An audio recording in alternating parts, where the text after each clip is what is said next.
Hi guys. బాబుకైతే మొన్న fever వచ్చిందని చెప్పాను కదా, హాస్పిటల్ తీసుకెళ్ళామని. తర్వాత అయితే ఫీవర్ అయితే ఏం తగ్గడం లేదని మళ్ళీ అయితే హాస్పిటల్ తీసుకెళ్ళినాం మండే రోజు. తీసుకెళ్తే డాక్టర్కి అయితే చూపించినాం.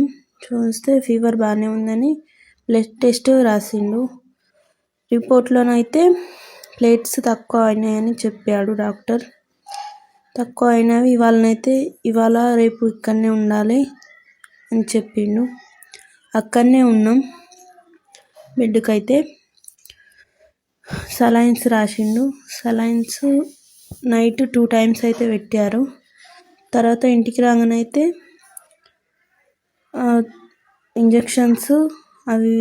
ఇంజెక్షన్స్ రాసిచ్చిండు. 2 daysకు రోజు మార్నింగ్ ఈవినింగ్ రమ్మని చెప్పాడు. ఫుల్ అయితే ఏడుస్తున్నాడు ఇంజెక్షన్ వేస్తుంటే.